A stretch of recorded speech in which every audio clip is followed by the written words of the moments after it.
नमस्कार दोस्तों, मैं हूं शिवम पांडे और आपका स्वागत करता हूं आपके अपने चैनल ट्रिक पॉइंट में। दोस्तों, आज मैं आप सबके सामने साइंस का एक बहुत ही महत्वपूर्ण टॉपिक कि कौन सा यंत्र किस सिद्धांत पर वर्क करता है, इसको याद करने की वीडियो लेकर उपस्थित हुआ हूं।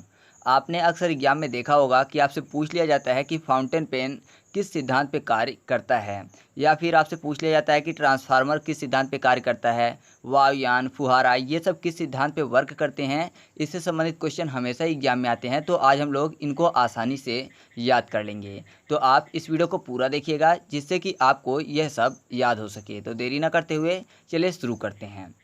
सबसे पहले वॉल पेन, और यह पृष्ठीय तनाव के सिद्धांत पर कार्य करता है। याद करना है तो यहाँ पर वॉल पेन या कि फाउंटेन पेन में एक शब्द लिखा हुआ है पेन, ठीक है, और पृष्ठीय तनाव में शब्द छिपा हुआ है पृष्ठ। पृष्ठ का मतलब क्या होता है? पेज होता है। आपने देखा भी होगा कि लिखा रहता है पृष्ठ क्रमांक 12 या कि पृष्ठ क्रमांक 13, यानी क्या होता है कि पेज क्रमांक 12 या कि 13। तो पेज की बात हो रही है एक तरफ और दूसरी तरफ बात हो रही है पेन की। तो आपको पता है कि पेज में किसकी ज़रूरत पड़ती है लिखने के लिए? पेन की ज़रूरत पड़ती है। तो आप ऐसे याद कर सकते हैं कि बॉल पेन या फिर फाउंटेन पेन किस सिद्धांत पे कार्य करता है? पृष्ठीय तनाव के सिद्धांत पे। क्यों? क्योंकि पृष्ठीय तनाव में पृष्ठ शब्द लिखा हुआ है। पृष्ठ का मतलब होता है पेज, और पेज पर पेन से लिखा जाता है। ठीक है, आगे बढ़ते हैं। अब अगला पॉइंट है ट्रांसफार्मर, जो कि अन्योन्य प्रेरण सिद्धांत पे कार्य करता है।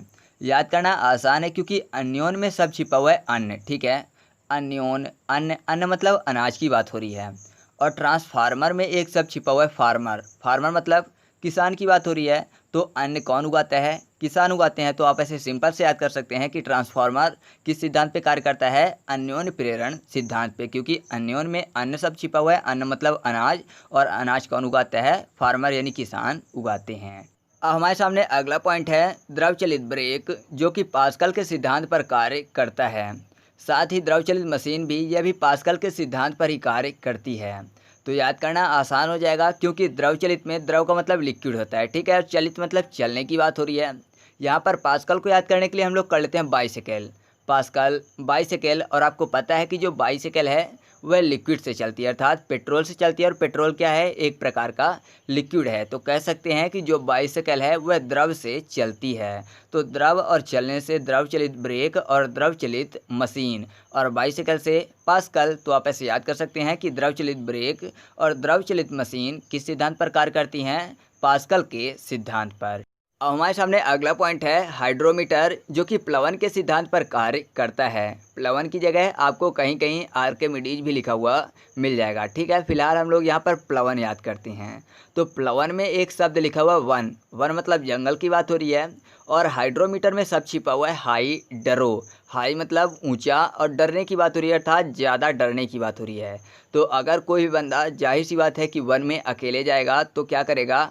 हाई डर जाएगा, मतलब ज़्यादा वह डर जाएगा। क्यों? क्योंकि जंगल में अंधेरा भी होगा और हो सकता है बहुत सारे जीव जंतु भी हों जिनको उन्होंने देखा भी ना हो कभी, और ख़तरनाक जीव जंतु भी हो सकते हैं। तो ऐसा कह सकते हैं कि हाई डर जाएगा बंदा कब? जब वह अकेले वन में जाएगा। तो वन से प्लवन और हाई डरने से हाइड्रोमीटर। तो आप ऐसे याद कर सकते हैं कि हाइड्रोमीटर किस सिद्धांत पर कार्य करता है? प्लवन के सिद्धांत पर, ठीक है। और मैंने आपको बता ही दिया कि कहीं कहीं आपको प्लवन की जगह आर्किमिडीज भी लिखा हुआ मिलेगा, तो आप इसको याद रखिएगा। अब हमारे सामने अगला पॉइंट है वायुयान, जो कि बर्नौली के सिद्धांत पर कार्य करता है। तो याद करना आसान हो जाएगा क्योंकि वायुयान का अगर संधि विच्छेद करें तो दो शब्द मिलेंगे। एक शब्द मिलेगा वायु, वायु का मतलब होता है हवा, और एक शब्द मिलेगा यान, यान का मतलब होता है वाहन। कुल मिलाकर कहें तो ऐसा वाहन जो कि हवा में चल सके या फिर हवा में उड़ सके, वही होता है वायुयान, ठीक है।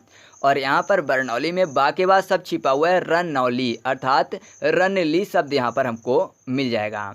तो अगर मैं आपसे बोलूं कि जो यान होता है पहले वह रनवे में रन लेता है, अर्थात रन करता है, फिर वह वायु में उड़ान भरता है, सही है ना। क्या करता है? जो वायुयान है वह पहले रन ली, अर्थात रनवे में उसने रन लिया, और फिर उसके बाद वह क्या करता है? वायु में उड़ जाता है, अर्थात वायु में उड़ान भरता है। तो रनली से बर्नौली, और किसने रन ली? यान ने वायु में उड़ने से पहले। तो वायु और यान से वायुयान। तो आप ऐसे याद कर सकते हैं कि वायुयान किस सिद्धांत पे कार्य करता है? बर्नौली के सिद्धांत पे। क्यों? क्योंकि यान जो है वायु में उड़ने से पहले रनवे में रन ली और उसके बाद उसने उड़ान भरी, ठीक है, याद रहेगा। आगे बढ़ते हैं। हमारे सामने अगला पॉइंट है फुहारा, जिसको स्प्रेयर भी बोलते हैं और यह भी बर्नौली के सिद्धांत पर ही कार्य करता है। तो अगर आप फुहारा याद करना चाहते हैं तो आपको पता है कि फुहारे से क्या निकलता है, पानी निकलता है। और जब पानी ज़्यादा हो जाता है, जहाँ पर फुहारे का पानी गिर रहा है, तो फिर वो क्या होगा, नाली के द्वारा बाहर निकाला जाएगा, है ना। अगर फुहारे का पानी ज़्यादा हो रहा है तो फिर वह नाली के द्वारा बाहर निकाला जाएगा। तो नाली से बर्नौली और फुहारे की बात हो रही है, तो आप ऐसे याद कर सकते हैं कि फुहारा किस सिद्धांत पर कार्य करता है, बर्नौली के सिद्धांत पर, ठीक है। क्योंकि फुहारे का पानी जब ज़्यादा होगा तो वह नाली द्वारा ही निकाला जाएगा। और अगर आप स्प्रेयर याद करना चाहते हैं तो स्प्रेयर में एक शब्द छिपा हुआ है, प्रेयर या फिर प्रे। प्रे का मतलब क्या होता है, प्रार्थना करना। और बर्नौली में शब्द छिपा हुआ है वर। वर का मतलब क्या होता है, वरदान। तो लोग प्रार्थना क्यों करते हैं, क्योंकि उनको वरदान चाहिए, या फिर ऐसा कह सकते हैं कि कुछ ना कुछ मन में आरजू होती है, उसी को पूरा करने के लिए लोग क्या करते हैं, प्रे करते हैं या फिर प्रार्थना करते हैं भगवान से। तो प्रे क्यों करते हैं, क्योंकि लोगों को वरदान चाहिए। तो वरदान में वर सब छिपा हुआ है और वर से बर्नौली, ठीक है। और प्रे से स्प्रेयर, तो आप ऐसे याद कर सकते हैं कि फुहारा या फिर स्प्रेयर बर्नौली के सिद्धांत पर कार्य करता है। अब आगे की ट्रिक बताने से पहले मैं आपसे अनुरोध करूंगा कि अगर आपको यह वीडियो अच्छा लग रहा हो तो वीडियो को लाइक ज़रूर करिएगा। और अगर आपको लगता है कि मैं आपको हमेशा हेल्पफुल वीडियो ही प्रोवाइड करवाता हूं, तो इस चैनल को सब्सक्राइब करके बेल आइकन जरूर दबा लीजिएगा, जिससे कि जब भी मैं वीडियो अपलोड करूं तो आपको नोटिफिकेशन मिल सके, ठीक है। तो चलिए आगे बढ़ते हैं। अब हमारे सामने अगला पॉइंट है परमाणु बम, जो कि नाभिकीय विखंडन के सिद्धांत पर कार्य करता है। याद करना है तो परमाणु में सब छिपा हुआ है पर का मतलब क्या होता है, पंख होता है। और माणु में सब छिपा हुआ है मारूं, अर्थात मारने की बात हो रही है। तो अगर मैं आपसे बोलूं कि कोई भी व्यक्ति है जो कि उड़ते हुए पक्षी के पर में, पर मतलब पंख में, मार रहा है बम, ठीक है। पर में मारा क्या, बम मारा, तो अब पक्षी के पर क्या हो जाएंगे, खंड खंड हो जाएंगे। जाहिर सी बात है, अगर किसी भी पक्षी के पर में मारा जाए बम, तो बम जैसे ही फटेगा तो उस पक्षी के पर क्या हो जाएंगे, खंड खंड हो जाएंगे, अर्थात टुकड़े टुकड़े हो जाएंगे। तो खंड से विखंडन अर्थात नाभिकीय विखंडन, और पर मारू और बम से परमाणु बम। तो आप ऐसे याद कर सकते हैं कि परमाणु बम किस सिद्धांत पे कार्य करता है, नाभिकीय विखंडन के सिद्धांत पर, ठीक है। क्योंकि अगर किसी भी पक्षी के पर में मारा जाए बम तो उसके पर क्या हो जाएंगे, खंड खंड, ठीक है। आगे बढ़ते हैं। अब हमारे सामने अगला पॉइंट है हाइड्रोजन बम, जो कि नाभिकीय संलयन के सिद्धांत पर कार्य करता है। याद करना है तो संलयन में सब छिपा हुआ है, लास्ट में सन के बाद लॉयन, ठीक है। संलयन, लॉयन मतलब क्या होता है, शेर होता है। और हाइड्रोजन में सब छिपा हुआ है हाइड्रोजन, यानी ज़्यादा डरे हुए लोग। क्यों डर रहे हैं ज़्यादा लोग, क्योंकि लोगों ने लॉयन को देखा है, अर्थात शेर को देखा है। तो शेर को देखेंगे तो जाहिर सी बात है कि शेर उनको मार भी सकता है, इसलिए लोग क्या हैं, हाई डरे हुए हैं, अर्थात हाई डरे हुए हैं जन। क्यों, क्योंकि उन्होंने लॉयन को देखा है। तो आप ऐसे याद कर सकते हैं कि हाइड्रोजन बम किस सिद्धांत पे कार्य करता है, नाभिकीय संलयन के सिद्धांत पर, ठीक है। तो जो परमाणु बम था वह नाभिकीय विखंडन के सिद्धांत पर कार्य करता है, और जो हाइड्रोजन बम है वह किस पर कार्य करता है, नाभिकीय संलयन के सिद्धांत पर कार्य करता है, ठीक है। अब इस वीडियो का लास्ट पॉइंट है उत्तोलक, जो कि बल आघूर्ण के सिद्धांत पर कार्य करता है। मैं आपको बता दूं कि इसके बाद मैं इसका एक और पार्ट अपलोड करूंगा, जिसमें हम लोग जो भी बचे हुए पॉइंट है उनको कवर करेंगे। फिलहाल इसको देख लेते हैं। उत्तोलक में सब छिपा हुआ तोलक, अर्थात तोलने की बात हो रही है। और बल आघूर्ण में सब छिपा हुआ घूर्ण, घूर्णन करना अर्थात घूमने की बात हो रही है।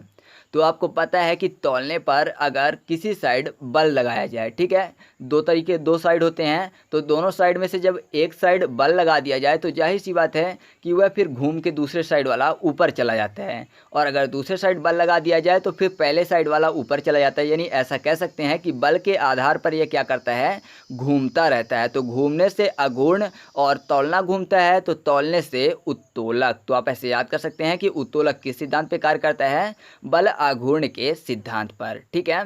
तो चलिए अब हम लोग एमसीक्यू टेस्ट की तरफ चलते हैं। तो पहला क्वेश्चन आपके सामने है कि परमाणु बम किस सिद्धांत पर कार्य करता है। क्वेश्चन नंबर 2, फाउंटेन पेन किस सिद्धांत पर कार्य करता है। क्वेश्चन नंबर 3, ट्रांसफार्मर किस सिद्धांत पर कार्य करता है। तो इन सभी आपको कमेंट करके बताने हैं। और दोस्तों अगर आपको यह वीडियो अच्छा लगा हो तो वीडियो को लाइक ज़रूर करिएगा। और हाँ, जो क्वेश्चन मैंने आपसे पूछे हैं इनके आंसर आप ज़रूर दीजिएगा, जिससे मुझे पता चल सके कि आप में से कौन ऐसे हैं जो कि वीडियो को पूरा देखते हैं और साथ ही उसका आंसर देने की भी इच्छा रखते हैं। ठीक है, तो मैं उस हिसाब से वीडियो बनाऊँगा आपकी डिमांड पे जो लोग आंसर देंगे। तो चलिए मिलते हैं अगले वीडियो में, तब तक के लिए जय हिंद।